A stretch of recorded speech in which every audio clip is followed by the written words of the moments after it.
Iki Duwadana kan dawuh kae. Iki kudune Lesmana niku nyandang cara pinanganten. Lah kok malah kemulanduk niku lho. Ah, Lesmana kowe iki kenang apa to, Nger, putuku? Rekaya adus malah kademen. Banyune anyepe ora jamak. Oh, jeneng Satria ki ra ya duwe banyu panas to. Duwe banyu panas to, Lesmana. Macet. Mboten wonten yang wis rasa dadak kowe kaya ngene krudak-kruduk kaya ngono kuwi.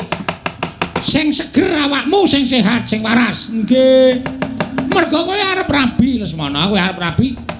Nek nganti ora kelakon kowe engko malah masuk angin, malah ra sida rabi-rabi ya cilaka meneh to. Nggih, Yang. Diudari andu ayo tak kanthi prapting Maduka Lesmana. Monggo, Wa. Dasaripun selak boten sranta raos sing mana kula daya-daya kula kepanggih kalian Jenakawati. Sida perang ora. Lho, lah ora. Sing penting mundur ning gleleng. Wong urip iki goleki glelenge kok. Wah iya. Heeh ya bener. Wis kana mundur kana. Muga-muga tiban cabane Mbah. Lho, aja nesu, Man, aja nesu. Masa ana cagane mambruk. Kula lak omong apa anane to saniki umpama sampean. Heeh. Sesampean maju. Terus diunekke mungsuhe. Nek nganti kowe menang karo aku kuwi ditonton penonton ora wangun. Ora. Ning ra wangun. Wangun. Oh, kita lho mundur ning karo bleleng. Lho. Ning kalah. Ning wangun. Kalah ora masalah. Ning wangun bangane menang wagu. Ah. Luwung kalah ning wangun. Niku prinsip kula usus urip ning alam padang niku. Al-Fatihah kunjuk Kiseno Nugroho. Bismillahirrahmanirrahim. Alhamdulillahirrahmanirrahim. Paman Arya, Wonten dawuh nggih. sampun minanggi kalian anak kula. Nggih sampun. Munggi enggal kadangu. Ingkang putra sampun ngabiyantara nggih anak Prabu Ngastina. Paman Blasa Jenar lenggah prayogi. Kula nestaken dawuh. Anak Hanung Hanindita. Bocah mursid iso mikul dur mendem jero karo wong tuwa aja mung kantheng ning pangucap. Kababaro dadi pakarti.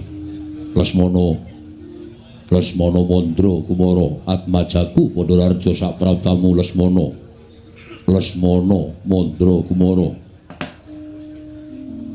Non Amet pasang Kalimantabe tinebena ing Iladuni dumawahing tawang-tawang linepatna ing Tulamanu Rama. Yo Kepareng kula ngaturaken sembah sumungkeming pangabekti kula konjo ngersa paduka Kanjeng Rama. yo tak tampa pangestu Tampanana. Kula pundi engga jejimat paripe dayanana ing kasantosan paring pangestu paduka Kanjeng Rama Prabu Duryudana. Yo Lesmana. Inggih Rama. Prayogakno nggonmu lenggah ning ngarsaning ingsun. Sampun boten kirang prayogi anggen kula ngabiyantara ngersa paduka Kanjeng Rama Prabu. Iya Lesmana. Iya. Lho. Aja wangsulan. Nggih nyuwun pangapunten Rama. Wayah Mas katuran karaharjan. Eyang Patih Sengkuni wilujeng Eyang bekti kula katur ngersanipun Eyang Patih. Inggih kula tampi nggih. Dawah sami-sami. Inggih Eyang rinten dalu mboten kendhat anggelem kula ndedonga. Mugi Eyang Patih Sengkuni enggal pinapanaken wonten ing papan ingkang sekeca. Malah mujek-mujekke mudar iki. Inggih matur nuwun nggih, matur nuwun. Nggih Eyang Patih. Jagat Dewa Bathara. Anakku nggih anakku Lesmana. Padhararja sapraptamu. Nggih Wa Prabu Baladewa wilujeng kepareng kula ngaturaken sembah sumungkeming pangabekti kula konjo. Wa Yo tak tampa. Pangestune wong tuwa wae Tampanana. Kula pundi engga jejimat paripe dayanana ing kasantosan. Iya, prayogakno nggon mulungguh. Sampun boten kirang prayogi. Kaya cah SD jaman biyen. Kalimate iki lho. Lho kose. Kose Lesmana aja disaurin dhisik. Padha narja sak praptamu Lesmana, mutuku ngger wong gagah, wong bagus. Lesmana Mandra Kumara. Eyang Penemban Durna. Iya, aku mbahmu Sukalima. Kula ngaturaken sembah bekti kula katur yang. Oh iya tak tampa. Pangestune simbah Tampanono ya, Ngger. Pangestune simbah Tampanono Cah Bagus. Kula pundi engga jimat paripe dayanana ing kasantosan. Heeh. Dek Senen kula dolan teng Sukalima lho, Mbah. Loh, apa iya? Nggih. Ning Eyang Durna mboten wonten. Sing wonten Mbah Putri. Kula tokke saking kandhang terus kula tumpaki. Wis kono sakarepmu. Tak jane endi Mbahmu Putri? Namung mlampah mawon. Ternyata nggih lumayan sekeca. Mula aku tuman. Nggih, Yang. Prayogane lungguhmu ya Lesmana putuku Cah Bagus. Sampun boten kirang prayogi Eyang Penemban Durna. Iya, heeh. Lek Karta mboten bagekke. Lek Karta sapa? Lek Karta Marma. Anakku Lesmana Padhararja sak praptamu. Wilujeng Lek. Bekti kula kunjuk. Tak tampa pangestune wong tuwa Tampanono ngger Cah Bagus. Kula pundi engga jimat paripe Rama ada sesuatu. Teka paduka Kanjeng Rama nimbali dhateng ingkang putrapun Lesmana Mandra Kumara. Lesmana Wonten dawuh 3 dina kepungkur kowe nangis ana ing panggoning pun Rama. Ana wigati apa? Lho. Menika rak pasoting to. Aja edan. Kowe nangis nang panggone wong tuamu. Jare kowe gandrung kalian karo suwijining wanita. Wo, masalah niku to. Yo. Kowe nganti nangis lan matur yen ora kelakon dawuh trima, tok entrengake patimu. Trima tekaning pati ora iso dawuh karo wanita sing tok kandhake marang pun Rama. Aduh, Rama. Panci leres ngendikanipun Kanjeng Rama, janjane kula wis rada lali. Ning bareng panjenengan paring dawuh ing kemekaten, raos tresna menika ngrembaka malih wonten ing salebeting batos kula. Mboten wonten lumahing bumi kureping langit ingkang saged ngrubuhaken bebeteng jiwa kasatriyan kula, kejawi namung inggih menika pun Yayi Jenakawati.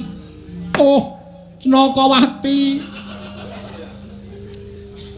Pasuryanmu sing kaya ngono ndadekake bingung uripe Lesmana Jenakawati. Nyingkar-nyingkur. Tekan kono ya. Wiwitane Ora laras.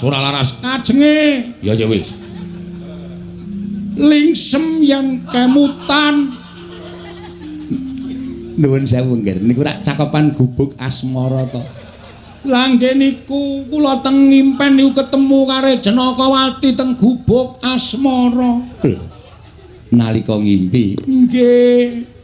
Teng riku mboten wonten sinten-sinten. Kula lungguhan wong loro kalih Jenakawati. Pendak tak cedhaki dheweke malah sajak kaya mbebeda. Gregeten tak jiwit kempole. Jenakawati. Kula genti dijiwit nggen weteng cemol. Ora sronta. Gubuk kula tutup gedhek. Terus suwe-suwe kaya wonten lindu. Nggih. Grobyak. Gubuk ambruk.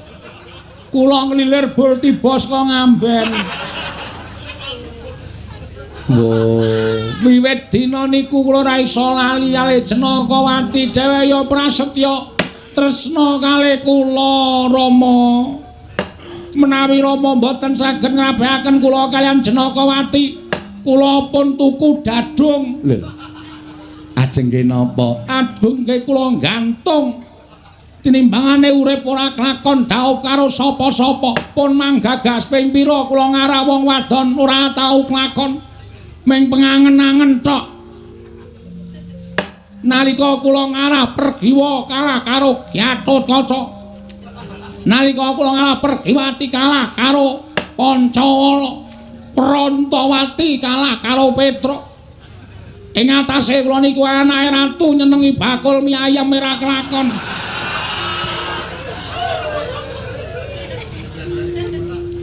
Napa mboten kasangsaya urip kula Rama? Kula niku anak ratu ning didoi kabejan. Iya. Nggih. Sapandure Nyumet rokok sik. iya. Datulaya aja nganti temintak kaya ngono. Mboten napa-napa Rama. Sabanjure Mula dinten samangke nek nganti kula ora kelakon daup. Kalih Janakawati putrane Paman Juna. Kula trima ngendhat tali murda, kula wis ngedhuk sumur. ajeng nggih napa? Nyemplung. Ben sisan alah dene kula niku urip dadi putrane Prabu Duryudana, Ratu Gong Binathara, Sugih Bandha, Sugih Bandhu. Bandane seprapat jagat arepa kula ni saben dina dibiyuki brana picis, nek kula ora iso nyanding wong wadon. Lah. Mboten iso ngrasake kanikmataning donya. Gunane apa Lesmana urip? Dina ming ngenteke sabun.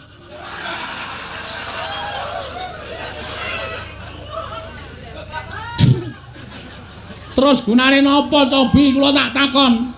Pendak-pendak wong wedok kula cedhaki ora gelem, wong wedok kula cedhaki ora gelem. Bakul mie ayam kula cedhaki mboten pulun. Wingi nyedak bakul tek kepruk cuwek ndas kula. Kyai, menawi dipun gagas inggih mesakaken sanget nyang putra menika kula piyambak grantes ing atase anak ratu ming kepengin daup kok ora kelakon daup. Edan tenan Rama. Iya.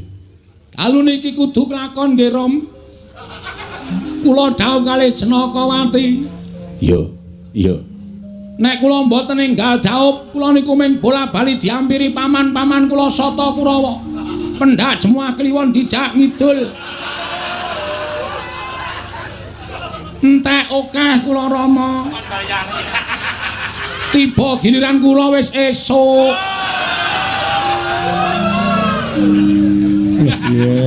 Nggih, sengkuni barang niku mboten. Mboten kula mboten kok. Alah, sampean sing aja-aja iku.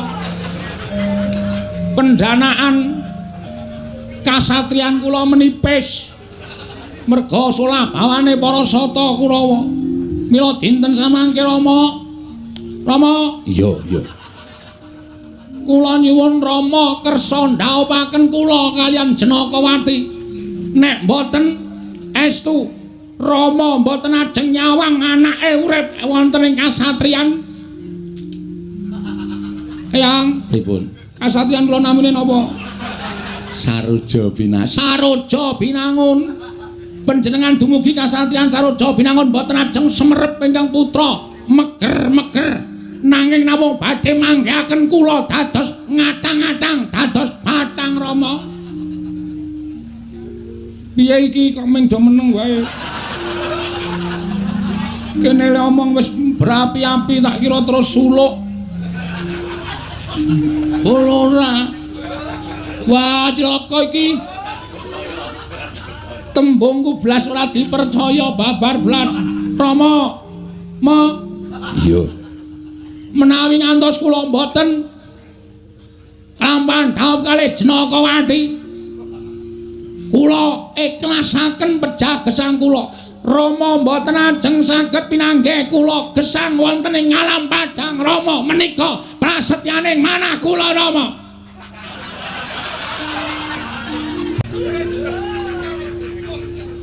Ternyata aku ki mung ora dipercaya karo wong wedok. Lah apa gunane aku ditokke nek ora disambut? Omong aku wa Mandura. Piye? Menika atur kula wa monggo enggal sami dipun respon. Sampun ngantos sami kendelan kemawon wa. Jagat diopat jagat pangestungara. Lesmana. Wonten dawuh wa. Rembugan jroning Datraya iki mau nalika coba mung rembug nggonmu tresna karo Janakawati. Nggih. Bapa Durna wis paring dawuh. Yen etungane lair Janakawati karo Antasena, pacangane mau sayektine ora pas, ora gathuk lan ora mathuk. Upama diitung nganggo Pancasuda mau turahe siji, tegese pegat pati. Yen ora dadi duda, mesti dadi rondo. Mula wis padha sarembug yen dina samengko Janakawati ya Janakawati bakal tak pisah karo Antasena. Bakal tak paringi kowe. Janaka mesti ora bakal wani karo wakmu Mandura. Oh iya Lesmana, Janaka ora bakal wani karo bapakne ya kuwi mbahmu saka lima Lesmana. Dados niki pun sami sarembug nek kula ajeng jawab karo Janakawati. Heeh, mengkono nggih. Yo, mengkono nggih. La talane ayo. Senenge ra jamak-jamak nganti arep nembang apa ora ketara ming awe-awe. Asik. Matur nuwun nggih, Wa. Yo, matur nuwun. Nggih, wah mengke nek kelakon. Janakawati saking Madukara ajeng kula gendong. Mboten wonten sing dikeparengake mondhong putri ngangge jempana joli-jolan, mboten mbeta jempana joli-jolan pamondhonging manten putri. Ning Janakawati ajeng kula pondhong la dalah saking mriko tekan kasatriyan ajeng kula gendong. Tekan kasatriyan terus kesel kabeh, turu kabeh. Ora sida ngopo-ngopo. Ora entuk gawe. Ya wis mengko sakarepmu. Nggih, ning estu to, Wa. Tenan. Engko nek Janaka ora menake aku sing ngamuk ning Madukara. Lah mutar Paman Janaka. Entuk mungsawa Mandura Baladewa nek ora diparengake Janakawati tak boyong. Wa Mandura mesti nesu. Mesti nesu. Gawa nenggala. Gawa. Ora ana sing wani. Bapak Durna gawa napa? Aku ora gawa apa-apa. Aku cukup nesu wae Janaka wis gila karo aku. Wo ya gawa andha napa-napa. Pendhita gawa andha ki arep ngapa? Padahal pegawe PLN wae masane. Yo, yen pancen kaya mengkono. Lesmana, kowe kagem dandana cara manten. Asik. Seneng tenan kula Rama, ning kula nyuwun ngangge basan. Nganggo basan. Nggih. Basan ki sing piye? Nggih, nyandang manten terus digebyur banyu.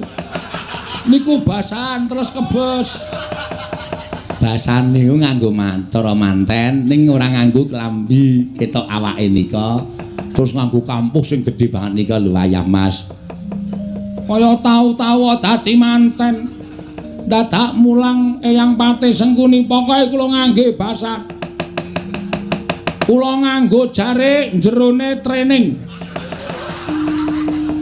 Jare kok jerone training. Kula niku seneng kalih training kula. Oh. Training kula wonten tulisane SMP Mulya Dadi.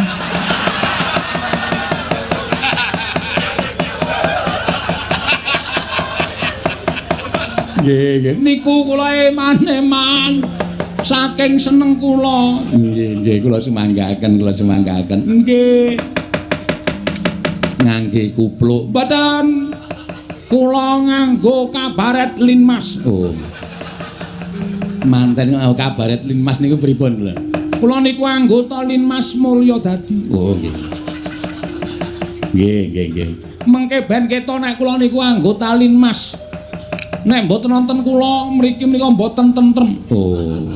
Maling-maling do wedi. Nggih. Merga malinge kula. Ah, nggih. Nggih. Sampun Rama kula nyuwun pamit matal pasengan dantos cara pinanganten. Yo sing ati-ati aja kaya bocah cilik. Eyang Pati Kula ajeng dadi manten ya. Nderek mangayu bagya seketi jumurung nggih. Matur sembah nuwun ya. Nggih. So ampun nginjen. Oh mboten. Sampe niku wong tuwa ning senengane pokal gawene sak penak. Lah nika kanca kula prat-prit nika. Nggih. Nika wis menyambut kula ajeng dadi manten. Nggih. Kula semanggaken. Wa Mandura kula nyuwun pamit. Yo sing ati-ati. Dandana turu manten, nek Janakawati lak jaluk ora entuk aku sing ngawani Madukara. Matur sembah nuwun. Eyang Penemban Durna. Apa? Kula nyambut Eyang Putri nggih. Arep ngapa meneh? Manten lanang nitih kuda sembrani saking negari ngatas angin. Nggih ya. Ya wis saremu. Nek Mbak Putri wis ringkih lho. Len numpak ora suwe-suwe lho. Wis ringkih. Nggih namung saking mriki dumugi wonten Madukara. Ya wis saremu. Sampun Rama kula nyuwun pamit nyuwun tambahi mestu medal Jawi. Kula badhe tandos cara pinanganten. Sing ati-ati aja kaya bocah cilik Lesmana Mantra Kumara. Sampun nyuwun pamit. Yo sing ati-ati. Paman Loso Jenar kula nyuwun pamit. Nggih. Wayah kula ing atos-atos. Wah kula nyuwun pamit. Yo sing ati-ati. Eyang Durna kula nyuwun pamit. Oh iya sing ati-ati. Kula ajeng dandos cara pinanganten. Kula ajeng dadi manten kalih Janakawati. Sampun Rama kula nyuwun pamit. Sing ati-ati aja kaya bocah cilik. Eyang Pate kula nyuwun pamit. Lha kok nular ning kene ta iki? Biasane sing ngono iki Bagong kok iki dadi tekan kene. Kula nggunakaken strategine Bagong. Aja kuwatir. Monggo tak kirim Raja Brana Picis sing tumpuk matikel-tikel, mbok nggo rupian, mbok nggo seneng-seneng bakal turah. Nggih, matur sembah nuwun nggih. Yo. Oh inggih Rama tasih setunggal. Apa meneh? Rama tresna kalih kula to? Yo. Benjing nek dawuh ping pinanganten ngagem seneng-seneng nggih Rama. Yo. Wayangan. Yo. Mboten sah sing larang-larang mendhet dalang saking mulya dadi. Yo. Sing saged diringi Karang Taruna.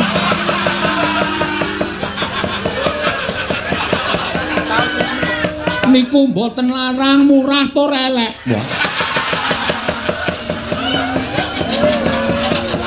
Nggih pokoke nggo cegah lek mawon. Mengke nek ora cocok nggih bandemi senge. Iya. Tadi. Oh ya ngerti-ngertine. Ngerti wong nika kanca kula kok. Oh, ngaten. Nggih. Sampun nyuwun pamit. Nggih, sing atos-atos. Kalih toprak nggih Rama. Yo. Yo sakarmu. Lakone suminten edang. Oh iya. Sumintene mengke mendhet anu Seniwati sing apik. Yo sakarmu. Sing dados cempluk nggih golek sing apik sing disawang niki ketok penak. Yo sakarmu. Sing dadi suminten golek sing kendel Rama, sing wani wuda teng panggung. Bocah kaya ngono. Wis kono metu ndak malah tekan dindi metu. Kakek metu. Nggih ngestaken dawuh. Angguk Rama angguk. Iya. Angguk. Kathoke sing cekak nika. Dantung Abimanyu iso mabur. Ale megal kula seneng lho Rama niku mujudaken kesenian tradisi sing kudu dilestarekke. Rama sebagai ratu kudu nglestarekke seni tradisi. Yo wis iya. Bakal tak pinangkani. Nggih, matur nuwun nggih Rama. Yo. Sing ati-ati aja kaya bocah cilik. Jalitan. Delmo. Jatilan. Wale. Iya. Jatilan nggih wah niku ya kesenian tradisional. Mengke nek pun mboten komanan demit sing kon ngangslupi Durna. Hus. Isih urip kon ngangslupi ora? Aku paling ngangslupi Mbahmu Putri. Wis ora wani liyane wis. Sampun nyuwun pamit. Sing ati-ati aja kaya bocah cilik. Matur sembah sewu nuwun Rama, nyuwun pamit.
Bawadana. Kan dawuh kan. Niki kudune Lesmana niku nyandang cara pinanganten. Lah kok malah kemulanduk niku lho. Ah, Lesmana kowe iki kenang apa to, Nger, putuku? Rekaya adus malah kademen. Banyune anyepe ora jamak. Oh, jeneng satriya ki ra yo duwe banyu panas to. Duwe banyu panas to, Lesmana. Macet. Mboten wonten yang wis rasa dadak kowe kaya ngene kludak-kluduk kaya ngono kuwi. Sing seger awakmu, sing sehat, sing waras. Nggih. Mergo kowe arep rabi Lesmana, kowe arep rabi. Ning nganti ora kelakon kowe engko malah masuk angin malah ra sida rabi piye cilaka meneh to? Nggih, Yang. Diudari andu ayo tak kanthi prapting Maduka Lesmana. Monggo wae. Dasaripun selak boten sranta raos sing manah kula daya-daya kula kepanggih kalian Jenakawati. Tumuli kula boyong manjing wonten ing tilam Rumpa. Ya, monggo bakal lakon. Inggih, monggo kula dherekaken monggo Yang. Ayo monggo Gerana Prabu. Monggo Bawana kula dherekaken.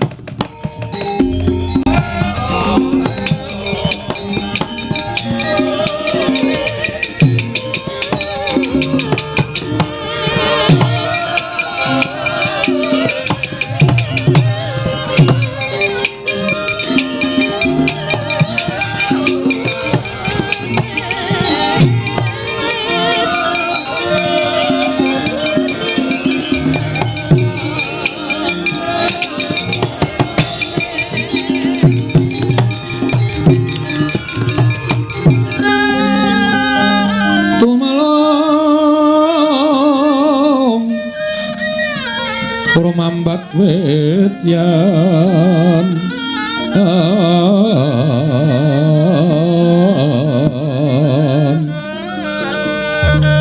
wis kang mawur raras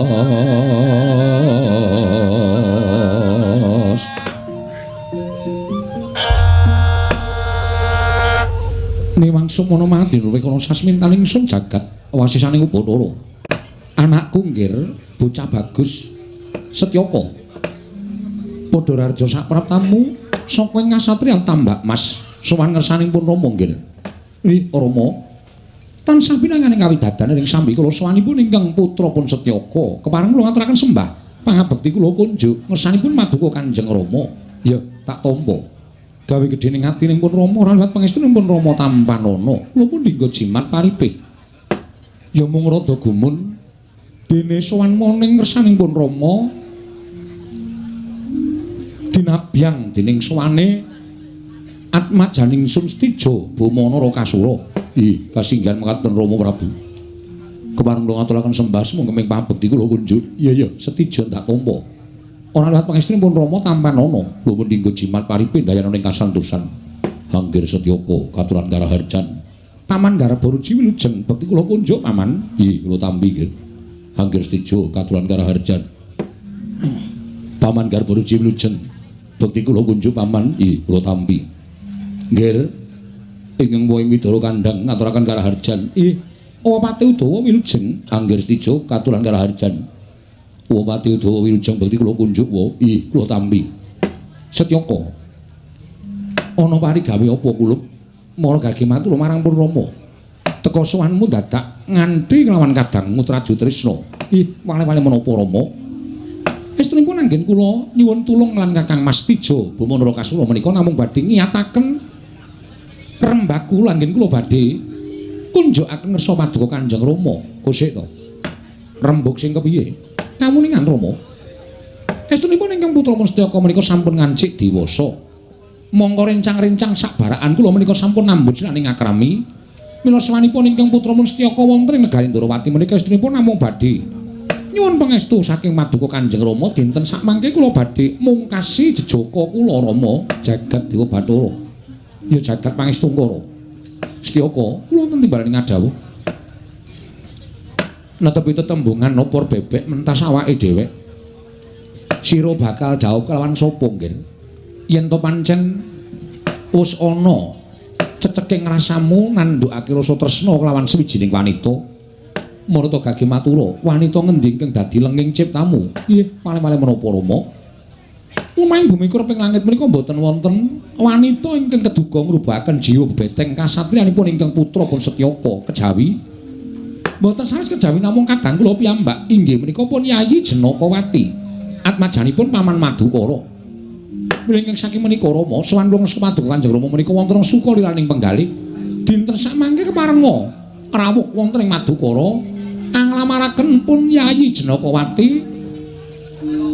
Mugi kaparinga dhateng ing putra pun Setyaka ing tambak Mas Rama Prabu. Kosek to. Setyaka, kula wonten timbalan. Apa sira ora ngarti pawarta ing mbrata mbok bakul sinambi wara pawarta binandunging Karna? Yen to kadangmu ya kuwi Janakawati satmene wis pinacangake marang Atmaja ing Jodipati. Ya ki atmajaning pamanmu Werkudara. Ya kuwi si Antasena. Apa ora jeneng bakal mbubrah bebrayan antaraning Janakawati lan Antasena dene sira anakku lanang tresna marang Janakawati. Setyaka ngreksa marang kalendraning pun Rama, ngreksa marang jejering pun Rama sarta drajating nata ing Darawati.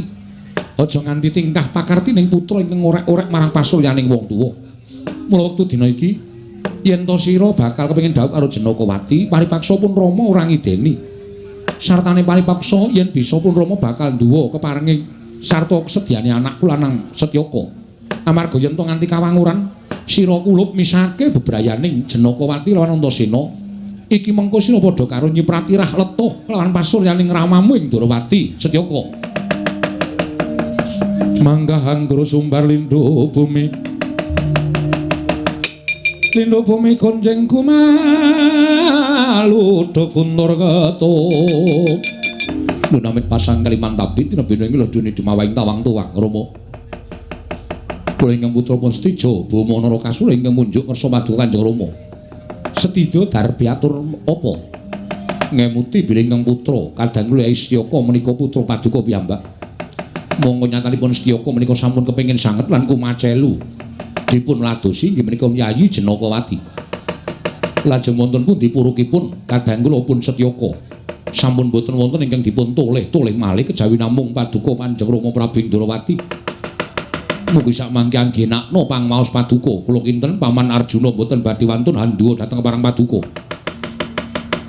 Menawi jengandika Kanjeng Rama Prabu menika kepareng amisahaken pepacanganipun Janakawati lan Antasena, kula kinten boten badhe kawratan Paman Janaka maringaken ingkang putra inggih menika pun Yayi Janakawati tinampi dening kadang kula pun Setyaka.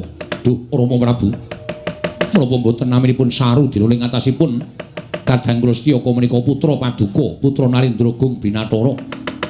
Ing atasipun namung badhe kepengin dhawuh kaliyan satunggiling wanita kemawon Taka Paduka boten nayogyani miwah Paduka boten angrojongi dhateng menapa ing dados gegayuhanipun kadang kula. Menapa inggih namung semanten kegiatanipun Alindra Darawati. Jebul pinanggihipun Paduka menika satunggiling Alindra ingkang boten tresna dhateng kulawarganipun. Ketitik atmajanipun piyambak badhe kepengin dhawuh kaliyan pun Yayi Janakawati, Taka Paduka malah sajak ngawrataken dhateng pun Antasena. Menawi tetelu mekaten saged kula wastani bilih Paduka Kanjeng Rama menika mban cindhe mban ciladan. Menawi para Pandhawa tansah Paduka mban cindhe nanging menawi para putra kulawarga tansah dipun mban ciladan. Menika namanipun Paduka Rama Prabu menika madhep dados tiyang sepuh ingkang boten adil dhateng kulawarganipun Kanjeng Rama.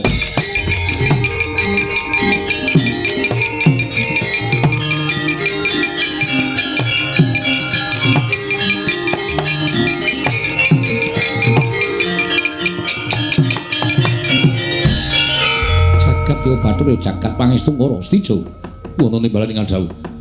Sewu-sewu kalepatanipun ingkang putra Tadhawadana dene kula wantunku melancang matur ing kados mekaten. Ora apa-apa, ora apa-apa. Malah semune kowe narbuka marang paninganing wong atuwamu ya to. Dosa apa ingkang bakal ndak sandang ana tembungan anak polah bapa kudu kepradah. Monggo Setyaka duwe gayuhan dhawuh lawan Janakawati. Yen to pancen kaya mengkono Setija, pun Rama ora bakal kabotan. Pancen kudu aku ndhawuhake atmajaku, yen to katemen aku ora bisa ndhawuhake atmajaku doh nyono crak nyono padha mestani. Yen to Ratu Ndarawati iki ora sembodo minangka dadi wong tuwa. Lah rak ngaten Rama wah marem raos sing manah kula. Dimas Tyaka kula wonten maring dawuh Ka Mas. Kanjeng Rama wis paring dawuh bakal sembodo mujudake apa gayuhaning Siadi. Waduh, ngaturaken panuwun ingkang tanpa pepindhan. Rama Prabu dene paduka sampun nglulusaken menawi dados pamuthaipun ingkang putra. Dandana cara pinanganten Setyaka. Ndak irit sowan nono ing kasatyan Madukara tak tembunge Jenakawati. Ngestaken dawuh Setyaki Mboten timbalan. Kakang Mati Udawa, ayo nderekno budal ingsun kelawan Anut Majaku Setyaka apa Dristica pramting jabaning rangkah. Sawi Koko Prabu kula dherekaken monggo sinuwun kula dherekaken. Setidya Setyaka ayo budal dina iki monggo kula dherekaken Rama. Monggo Rama kula dherekaken Rama Prabu Ndarawati.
Tinututi lamun katututan lamun mangsa prawira digdaya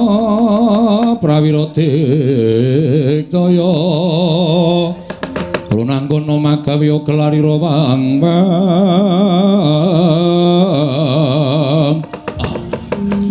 durung suwe barisaning para sata Kurawa budal saka negara Ngastina katrenjo iki lakune Setyaki dasar para nyata Kartomarma ya pancen bener.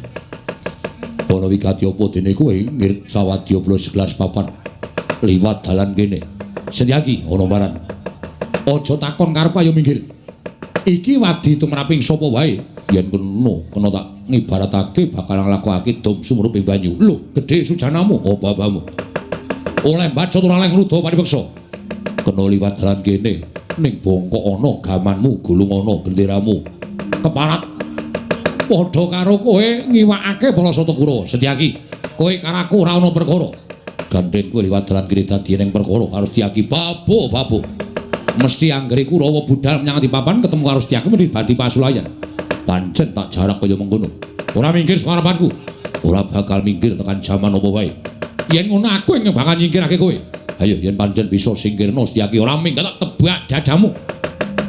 Ambyar sumyur kuandamu maju jangkah kowe apa aku sing tekaning pati Hartomarma.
Bismillah.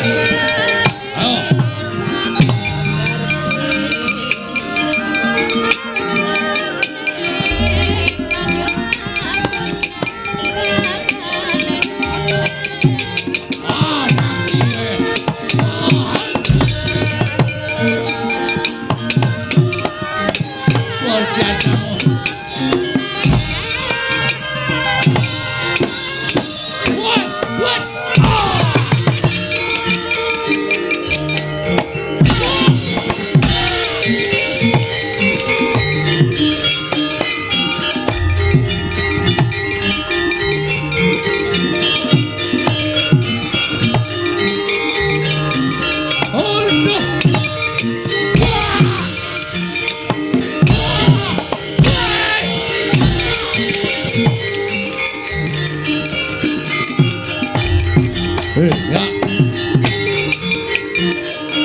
Setyaki bubar barisan kula ngamuk punggung stra tamtaha nirbaya wikara rasa dadakan bebanget ayo kowe apa aku sing tekaning pat wah mati kowe wah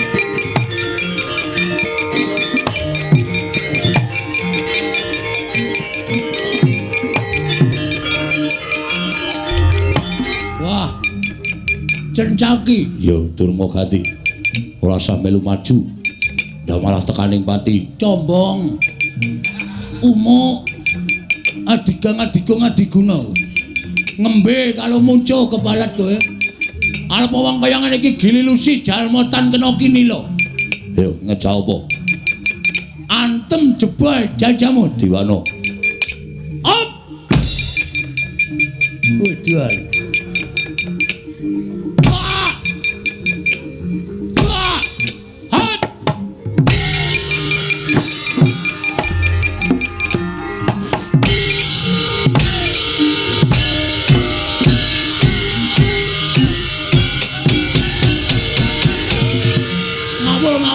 ngawur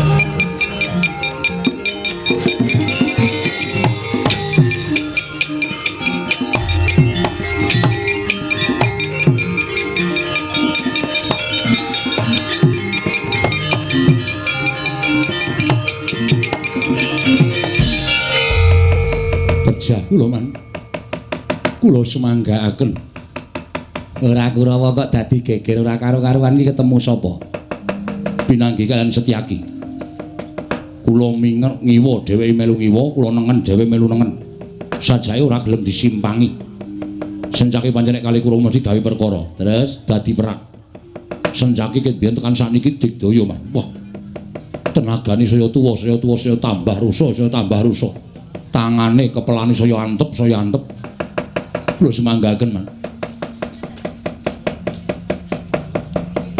Satama ya kalah pangestunipun kawon man diajar kali Sencaki kula semanggaken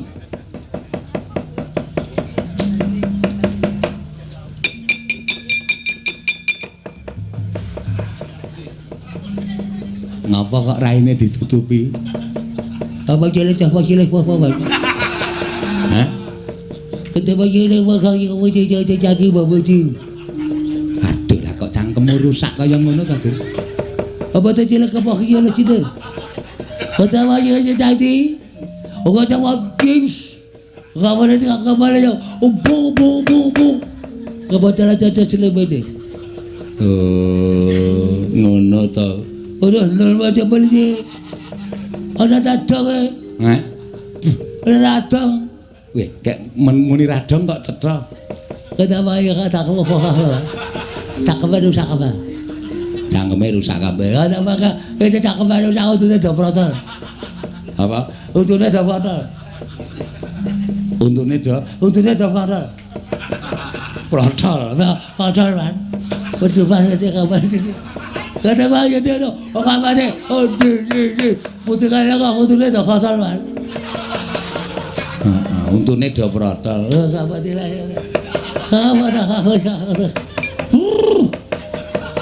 Bersih kan? Bersih. Apa? Bersih. Beri kan?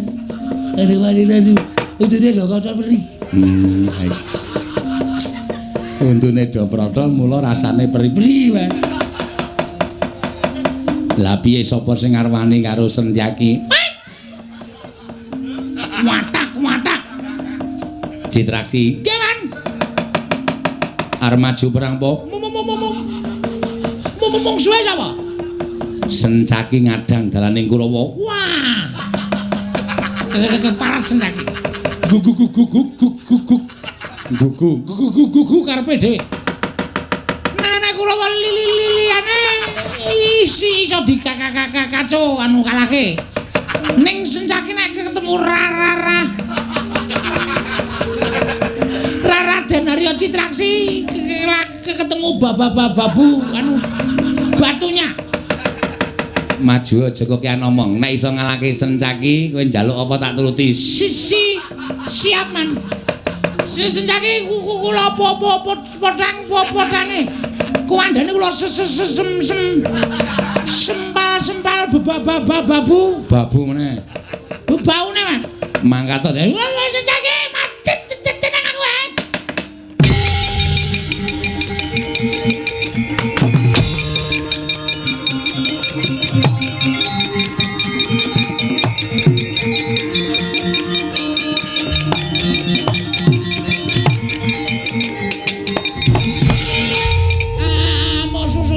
Jajaya matra Jajaya matra imbang padha Sentyaki dasar Pranyata Citraksi iki itu iya dasar Pranyata arep ngopo tekan kene lho gelet apa jajan koe apa aku sing bakal tekaning pati Citraksi apa iki gelut iki ora mung gelut ning nggon sepi. Lha iya, lah terus ditonton biaya akeh.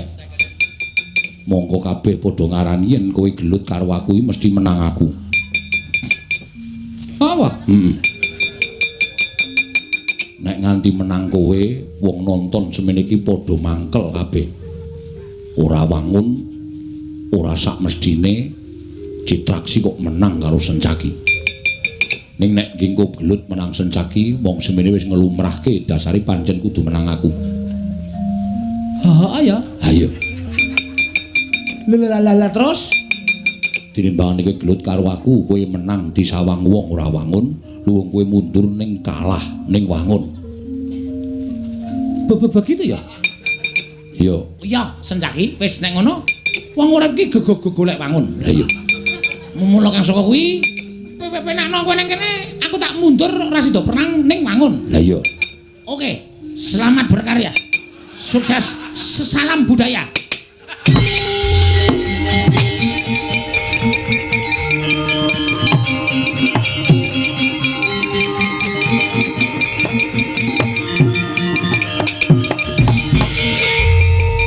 Kok meng sedilit ya? Piye Sentyaki mati? Oh, ora wangun. Lho kok ta? Sing ora wangun ki sapa? Man. Penonton wayang niku sesesan iki wis pinter.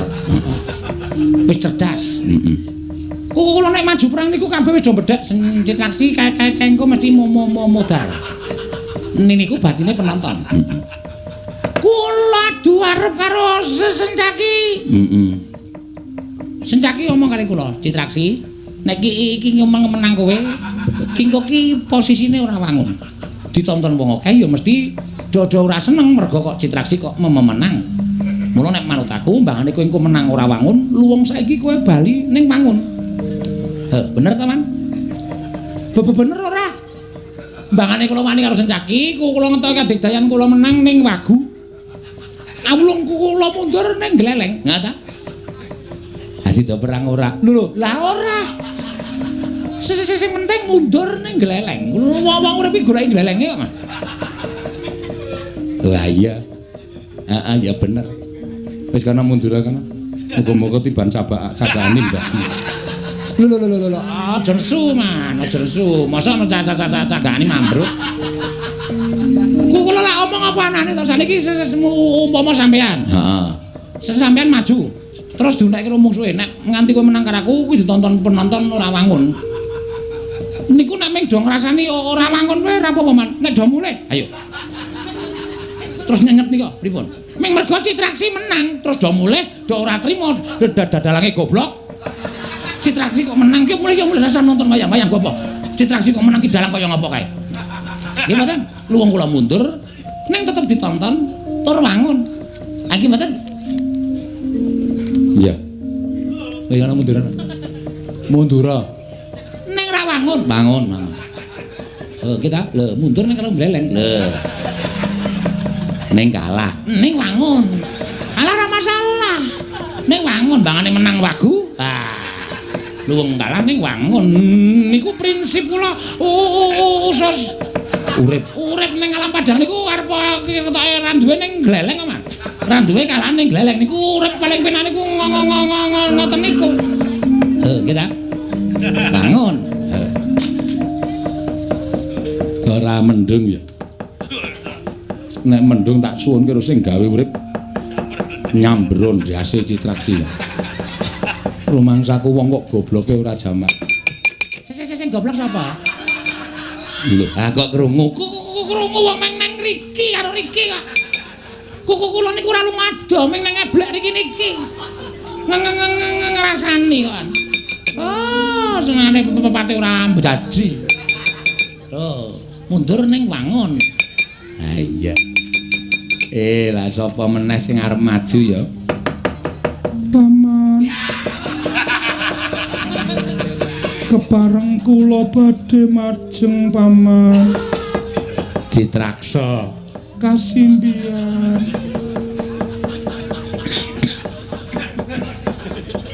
Kowe minggat kono marai watuk.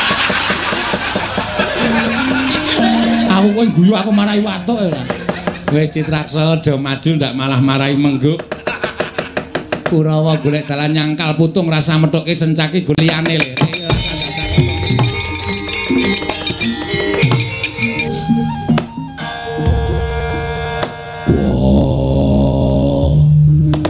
Anakku lanang Gatot wonten timbrani ngadhawuh Rama Kyai Antarja wonten timbrani ngadhawuh Rama Kyai Antasena piye Pak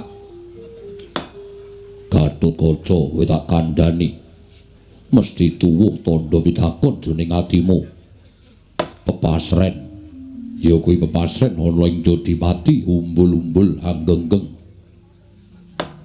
kaya-kaya Jodipati bakal duwe gawe gedhe kowe ngerti ora le apa sebabe kok kaya ngono malah samangke kula badhe nyuwun priksa dhateng Rama Kyai menapa to sababipun upa rengganing kasatriyan Jodipati wuwuh matikel tikel kados mekaten. Iye Rama nandan ingkang putra Punantarja semanten ugi kula badhe nyuwun dawuh menika wonten menapa Rama ngerti yo ora suwe meneh bapakmu bakal duwe gawe mantu lho gadah damel mantu yo gadah damel mantu Rama yo pancen mengkono rembug wis dadi kencan semayan ya wis dadi mungkari tempuking gawe dina samengko bakal kawisuda kabriwada manten lanang saka Jodipati manten wedok saka Madukara mlayu ngaten Rama Kyai badhe pisanan kalian Paman Janaka pancen bener lajeng sinten Rama Kyai ing badhe kadhawuhaken lan pajanipun Paman Panengah Pandhawa ngerti dina iki aku arep ndhawuhke wong koclok dina iki aku arep ndhawuhke wong edan gandeng Gatotkaca kowe wis padha mangun bebrayan wis padha mangun Bali Wisma Antarja ya wis mangun Bali Wisma sing urung Nampun siraning akrama urung dadi manten ning Antasena. Mula wektu dina iki anane Jodipati genggeng kahanane kaya ngene. Merga aku bakal duwe gawe mantu wonten sing bakal tak dadekke manten. Ya kuwi anakku Cah Bambung Antasena. Kagatri Sangga Pirango Rangga kinempet kambedha sang reknaning bawana. Ya si tukang walang ati. Ngopo malah mecicil. Kose, Pak. Aku kaget bareng bapak paring pangandikan sing arep dadekke manten Antasena. Kowe iki piye to arep dadi manten kok ora taren-taren iki piye?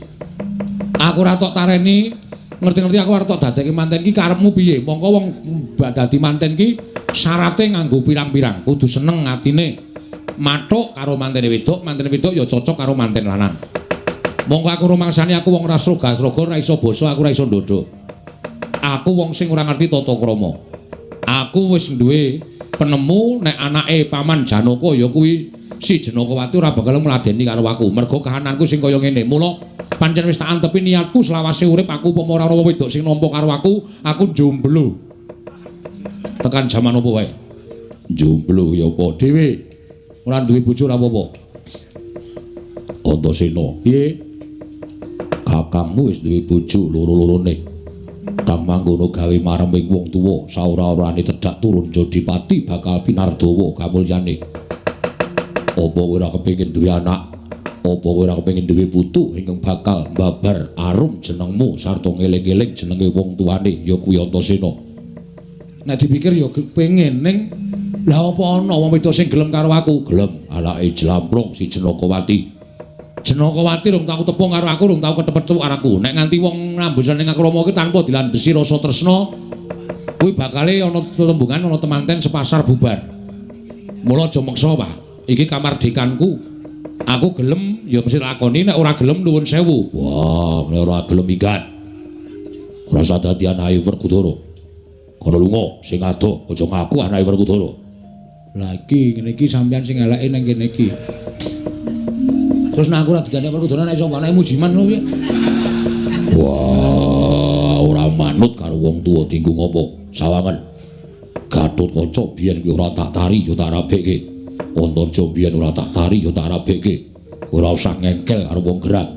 Kowe kudu manut Dimas, aja duwe keparengi Rama Kyai. Nadyan si Adi saiki durung karep nanging mengko suwening suwe yen to srawung karo Yayi Janakawati mesti bakal karep sarta tresna kuwi bakal tukul ana ing tlenging penggali ing si Adi. Dimas aja wangkal Yayi, aja ngruwet marang perkara iki. Kanjeng Rama wis kersa ndhawuhake karo si Adi kok si Adi ora kersa sarta ora gelem ki mengko mbakmu ndak dianggep si Adi wani karo Kanjeng Rama. Wah, rungokno. Caidan.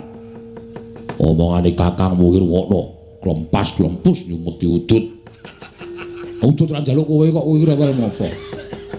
Aku karo udut ya lagi mikir. Wah, mikir apa? Mikir lek arep ora nglakoni rabi iki piye to, Pak? Aku wedi tenan, Pak. Mengko nek kesandung kesrimpeting laku, ubayane balenjani aku tok salahke, aku tok luputke. Ora usah dadakaken gunem tanpa guna, gelem ora?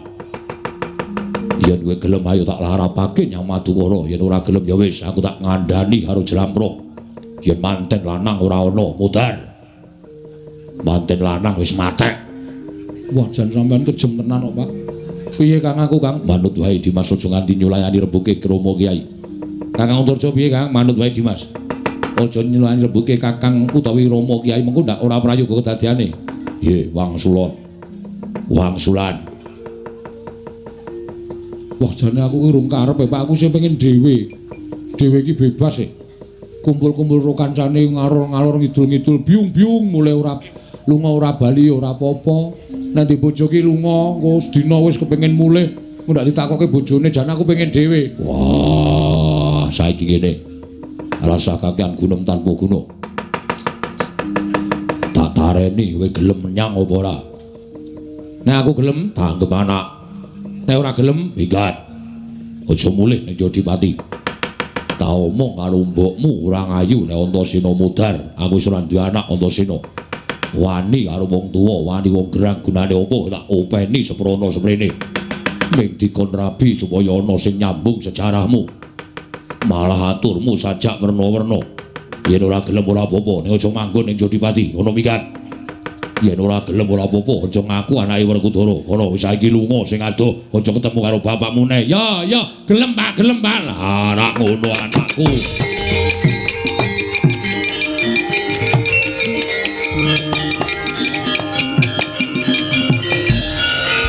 Bengkon rabi we kok angel. Wah, dadak plintat-plintut. Kowe engko nek ngerti Janakawati, wah seminggu rasa rungan. Kandhani ngeyel bapakne wae Janaka wis bagus, mbokne Janakawati ki Manuhara. Manuhara kuwi ya wong ayu, anake mesti ayu. Mengkon rabi we kok angel. Wah, aku wis gelem, Pak. Lah ya ngono kuwi bocah sing iso gawe leganing wong tuwa. Aja sok gelem wani karo wong tuwa, ndak ora ketrima uripmu. Aku wis gelem, Pak. Wah. Males wae lara ya padake. Diasdes iki isine utek meneng nganti utekku kopior biyen. Kopior ya, men. Wah, didol. Lah padake kelopo to kowe iki. Bapak iki serjane bapak iki lucu lho, Bane. Wah, cerewet. So ngendikane iki sosok kadang marai geli, marai guyu ngono. Nek wis muni kejem ya kejeme ra jamak-jamak, nek adil tegas ya tegas ra jamak-jamak. Ganon wonten dawuh. Wonten jo, wonten timbalan Romo Kyai. Adimu wis gelem dawuh, Le. Ayo manten lanang diarak nyang Madukara mengko yen pamanmu mencla-mencle ora sida ndhawuhake anake wedok Janakawati entuk Antasena. Wah, apa kira-kira Janaka kuat nadai kekuatane kakangne Jodipati. Kedah sabar Romo Kyai suwun kula dherekaken. Inggih, Romo Kyai monggo kula dherekaken. Ayo, dandan. Manten lanang. Ya ngene wae, Dandan. Nganggo klupuk. Ada asine lucu asine iki. Wong ngomong ora entuk ketrikel. Kupluk. Nganggo kupluk. Wah, kalau nganggo kupluk. Ukurane dasmu pira? Wah, iki jan. Aja guyu ndak mengguk ya. Ya Pak, wis tak kira ngene sithik ngono wis lakon dhaup aku tak dandan manten. Diwas kene dandan manten ku tekan kono ora lakon dhaup, ramah cilaka. Yo, waton kowe gelem tekan Madukara. Gelem Pak. Ayo le cah bagus, tak ombyong Antasena.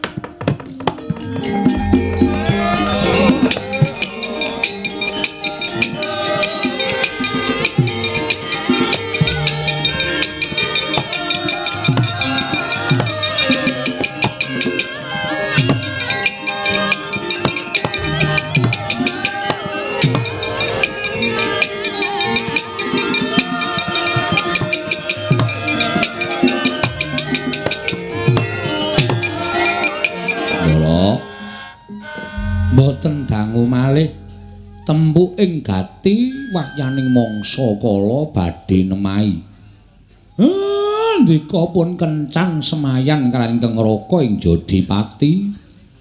Ingkang Raka Ndara Werkudara pun sami perjanjen ajeng dhawuhake ingkang putri nggih menika Ndara Janakawati pikantuk Ndara Antasena. Ning wangune kok boten kados sak gedhagan menika. Pasuryanipun Ndara Janaka katingal rengu menika wonten menapa? Sajake katon rengu anten apa niku bilih sampun dangu. Mau meneng kono ora gelem nembang.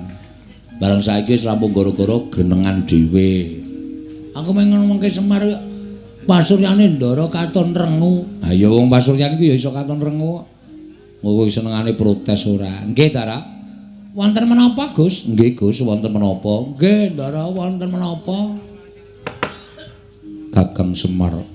Kula ora kanthi kanyono-nyono.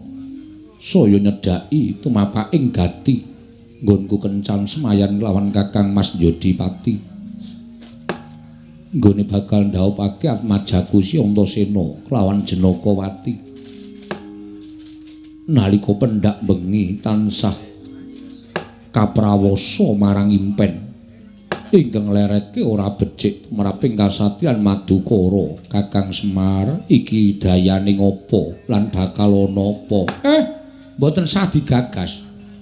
Sing jeneng impen iku mung kembanging tiyang nendra. Nek sampeyan gagas banget-banget menika mangke mboten prayogi kedadosanipun. Sing sekeca mawon penggalipun Ndara. Nek sampeyan kaprawasa dhateng pasumpenan mengke ndak mboten manteng anggen sampeyan badhe napaki anggen dengan ndhaupake ingkang putra pikantuk ingkang putra Ndara Antasena Ndara. Nyatlangeneng kalangguan aglar pandan moncar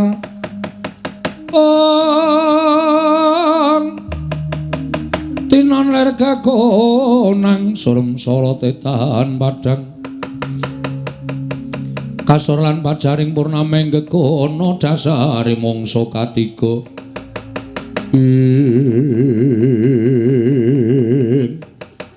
dereng ngantos sami pangripun sami Balacana kasaru praptaning temanten saking negaring Astina karya cingak nenggih Raden Janaka wau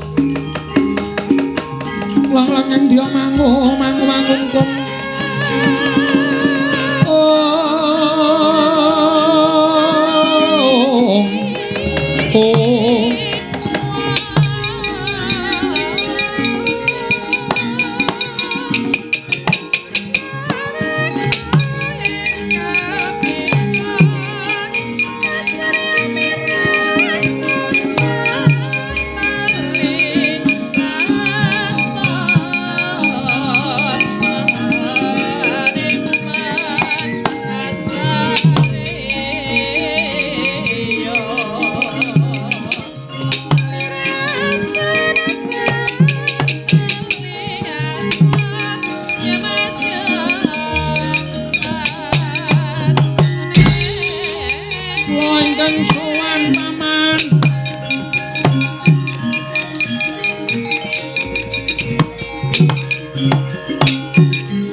Kuncing langit kelap-kelap katon lergen sanging risang mawe gandrung sabaran katulu wukir moyak mayik saking dias baliwur ing Koko Prabu bapa penembandurna ingkang rawuh wonten ing Madukara. Ya Janaka aku sing prapta ning Madukara.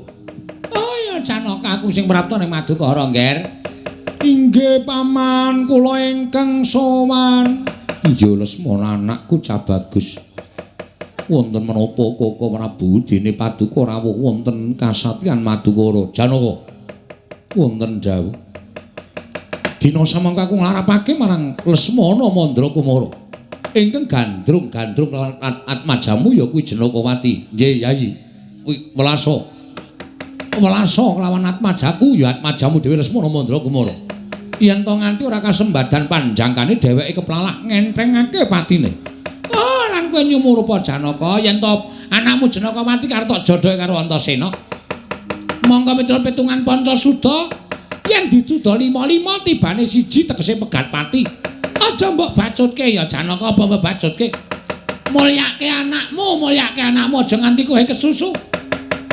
Inggih keparengipun. Batalno nggonmu ndhapake Janakawati karo Antasena. Tak suli mantan saka negara Ngastina ya kuwi Wutuku Lesmana Mandrakumara yang bakal dadi ratu ning negara Ngastina. Anakmu calon prameswari Janaka, anakmu calon prameswari.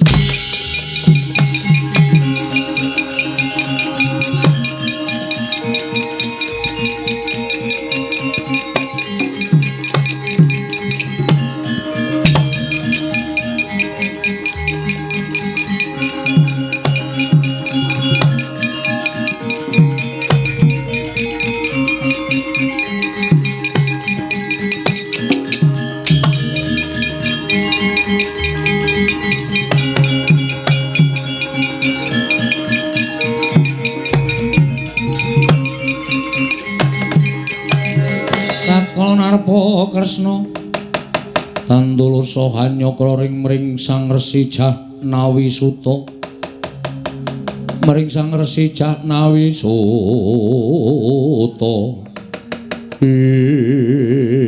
Koko Prabu Ndarawati ya Yayi aku ing ngemrapta wonten menapa teka nganti anak kula pun tambak Mas Setyaka Arjuna kadreng rasaning Setyaka pengin banget diladeni kelawan Atmajamu Janakawati mula gandeng aku kuwi wong tuwane Setyaka yen to nganti anak wis mutah lawan wong tuwa aku kok ora iso nyembadani marang panjaluke anak kaya ngopo banger bacen asmaning Nata Ndarawati mula Yayi perkara Werkudara mengko gampang aku ing bakal rembug ning sing wigati aku larapake Setyaka tampanen dadi anakmu mantu jodhokna lawan Janakawati Arjuna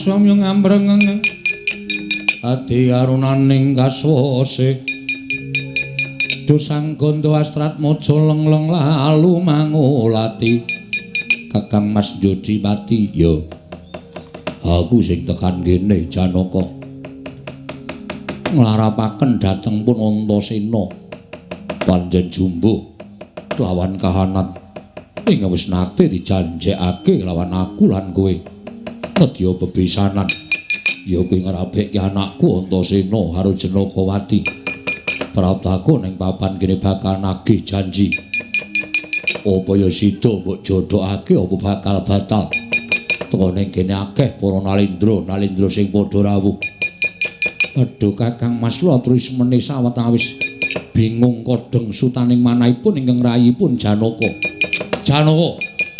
yen nganti kok ora ndhawuhake anakmu karo si Lesmana Mandrakumara apa kira-kira Janaka ora blereng marang Nata Mandura Prabu Baladewa oh Janaka apa kowe ora ngeman karo aku to Ngger nek nganti Lesmana wapu tuku gagar wigar ngene dhawuh karo Janakawati ki mengko aku bakal dinukaran dening kaya anak Prabu Duryudana Arjuna sawangan pun Kakang si Adi karo pun Kakang ku ora bisa dipisahake wis pantes lamun si Adi bebesanan kalian pun Kakang anakku Setyaka tampanana dhawuh karo Janakawati wah jlamprung ora mencla-mencle gunemamu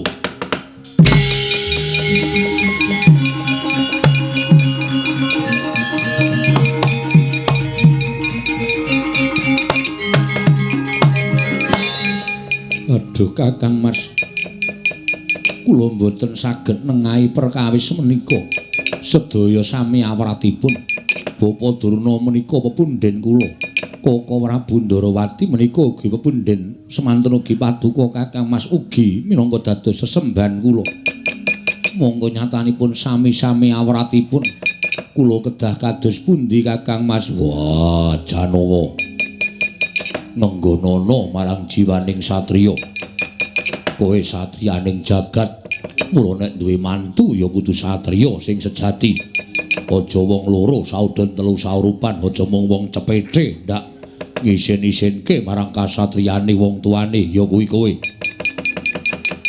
mula wektu dina iki manut karo aku manten sing pirang-pirang iki didu wae ning syarate wong tuane aja nganti padha melu-melu sapa sing menang dhewe ya kuwi sing dadi mantune Janaka menawi ngaten kula cundhuk kula mathuk Setyaka kula sagah Kanjeng Rama Lesmana piye inggih kula wantun wah Antasena ora wani tak gecek ndasmu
Kunjang ganjing langit kelap-lapaton lir kincanging risang mawe gandrung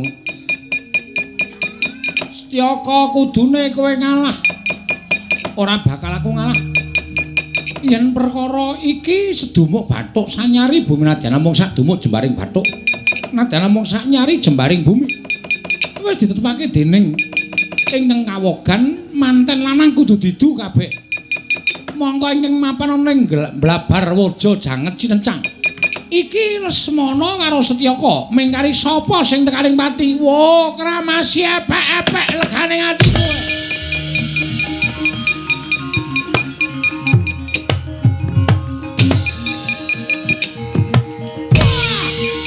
terus Den yo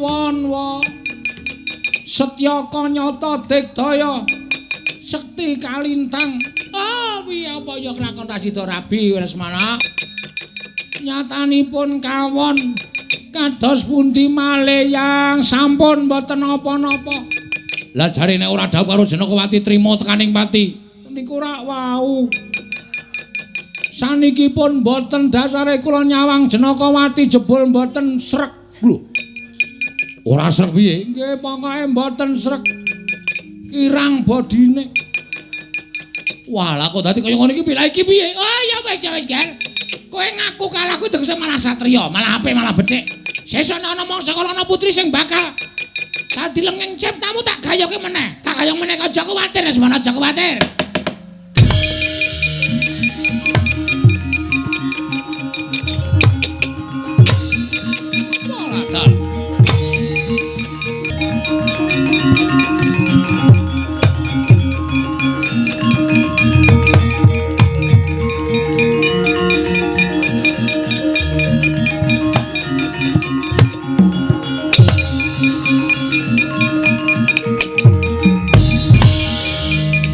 Meh nyaketi gegayuhan kula Rama ya ning aja bombong dhisik mungsamu sing saiki ora enteng ning abot lho mangsa kula lah kena Antasena ngono kok kowe iso ngalahke Antasena tumrap aku ora kok kembe karo anakku dhewe ning sasat iso njara langit aduh lajeng kados pundi Rama ora usah kuwatir kowe tak cundhuki Sekar Wijaya Kesuma kowe ora ngrasake lara lan ora iso tekaning pati Setyaka oh nggih istanaken dawuh Rama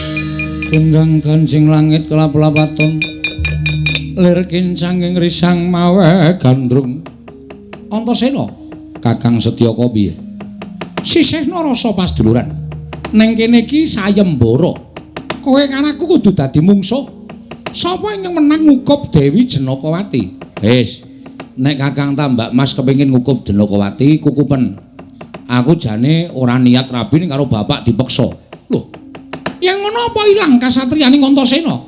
Ora ilang nek aku tak ngalah karo wong tuwa. Wah, jebul wong loro saudon telu saurupan kowe. Kondange satriya pengpengan. Ning nyatane jebul kowe jiring getih wedi mati. Ayo to, aja kaya bocah cilik tandang ana Setyaka. Aku mengkari manut karo ngersaning Kakang Tambak Mas lho iki.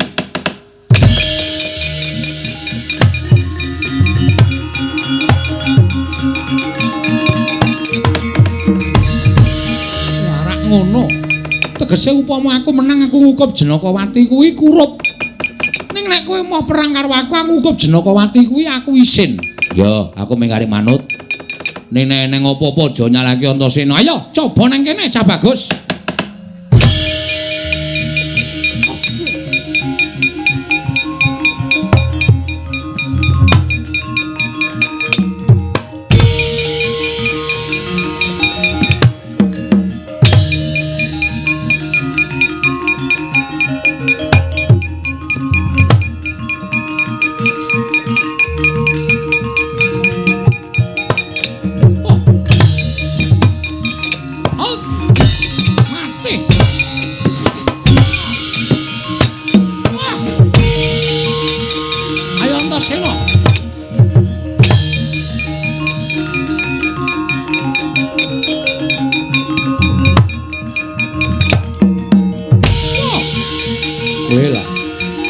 Elok. Ayo, Matno Sastra Jendrawatena dijeke jan ayo.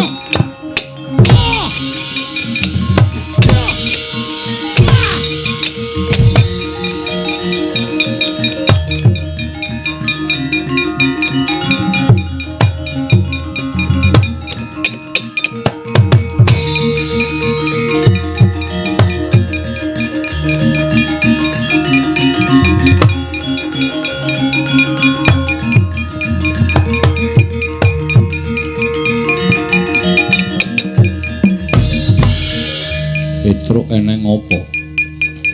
Namung badhe matur, Ndara. Matur apa? Sayembara pun dados. Iya. Ndara Lesmana mundur kawon kaliyan Ndara Setyaka. Saniki Ndara Setyaka adu-adon kali Ndara Antasena adu arep. Terus apa sing menang Petruk bakal entuk anakku Jenakawati.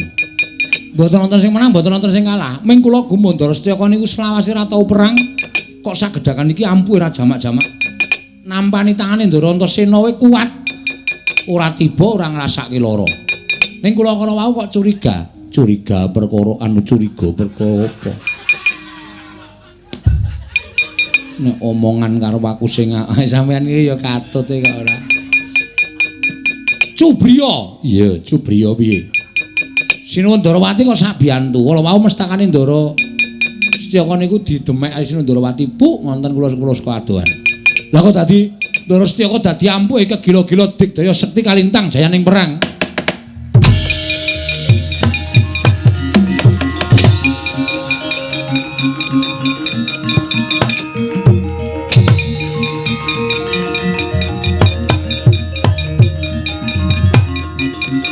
Ayo, amuk Antasena.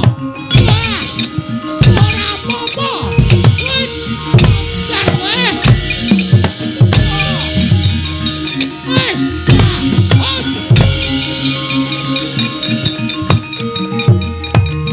Ayo, amuk. Sigra matek aji panglemunan Sang Arjuna. Nalika semanten milang-miling sak nginggiling mestakaning Raden Setyaka. Mulat wujuding Sekar Wijaya Kesuma. Sigra den pendhet saking mestakaning Dyan Setyaka. Kapracondhang mangsa Raden Antasena wau.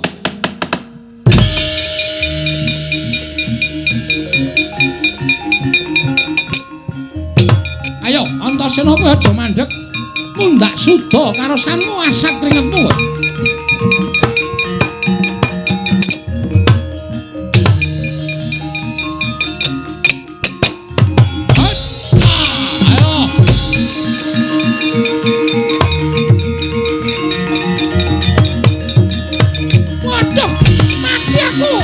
Nuwun sewu, Kang.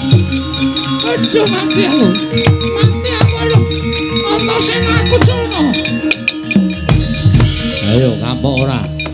Waduh mati aku tok idak dadaku kaya ngene. Aku ra iso obah. Aku ra iso obah. Kowe tak kandhani ngeyel. Kowe karo aku mesti kalah. Mau tak pasrahi Jenakawati ora gelem ning pilih nantang karo aku. Ya wis saiki diseksekke. Nek kowe kalah karo aku, Antasena anakku Cah Bagus aja nggih.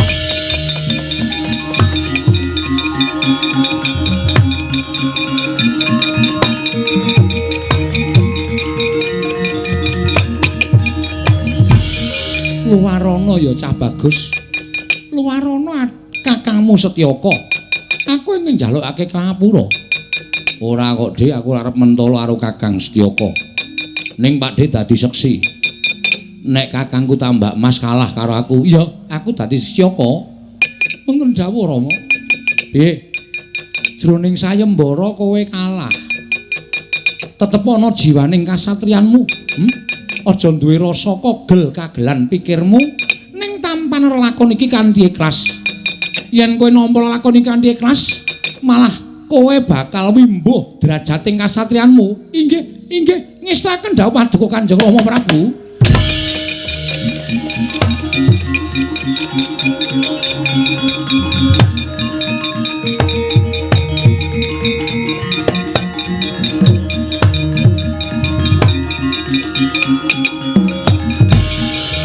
Arjuna, inggih. Arep ngapa, Yayi? Ngunduraken Sekar Wijaya Kesuma. Lah dalah mesa weruh to ya. Mongko sak ngertiku ora ana sing ngerti nek aku ki masang kembang iki ana ing kancing glunge Setyaka. Aku sing ngerti ya. Arep licik ora. Mula menangan. Wong utuke dijepit kok. Hus dengkulmu melocot ora? Tantu padake bandar utuk ora. Riwan iki pun padhang kahanane. Koko Prabu piye? Setyaka kedahipun nampi lampahan menika. Inggih, paman kula nampi. Setyaka wonten paring adhawuh. Bali ning Tambak Mas. Sesuk mangsa kala ning kepengin rabi maturipun Rama tak lamarke ning Aja Janakawati. Dadi pestine Si Antasena. Oh inggih, paman kula nyuwun pamit. Sing ati-ati cah bagus sanenku.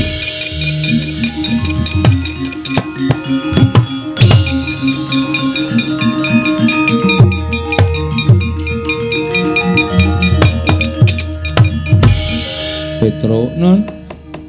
Bendaramu Janakawati daturi tindak mrene. Persiapan. Ora mendono ngono kuwi. Santai wae, engko tak ajari nek ra iso. Hus. Timbali Kang Rama Ndara Putri. Iya, Petro. Wonten dawuh Rama, sayembara sing menang anakku Antasena. Mula kowe kudu gelem lan bisa ngladeni Antasena. Menawi menika dawuhipun Kanjeng Rama, kula mboten badhe selak. Antasena, piye Pak Lik? Iki calon bojomu Janakawati manjinga telenging Taman Madukara. Wektu sak cukupe kuwi kabeh Purwamadya wusana eneng kowe. Ya. Ya, Truk. Kok dengkulmu mlocot. Pripun? Aku kon manjing taman. Pun langsung candak tangan loro go mriko. Beres pokoke. Iya, Truk.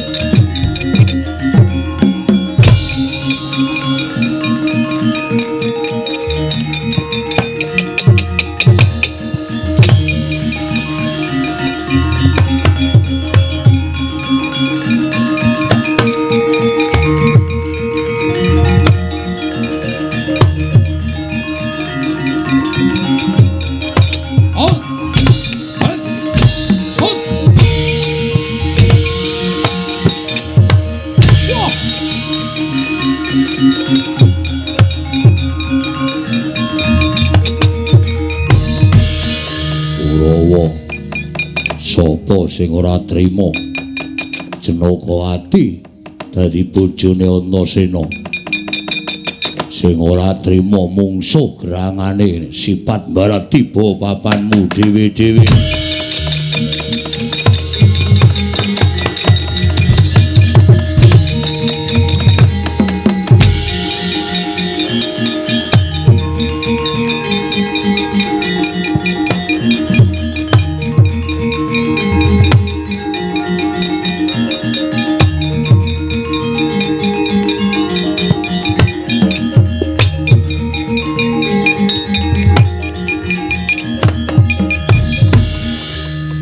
syukur Den. Nderek mangayu bagya ingkang putra Ndara Antasena pun lampahan dhawuh kali Dewi Janakawati. Muga-muga lelampan menika menginspirasi kagem sedaya pamong mulya dadi ing dereng kagungan garwa enggalo cinaketna jodhonipun, cinaketna kabagyanipun, cinaketna kanugrahanipun saking Gusti Ngakarya Jagat ya Semar. Purnaning gati sura sudira jayaning kang rat suh brasta kaping ulah Darmastuti rahayung sami makarya rahayung samya pinanggih Ndara.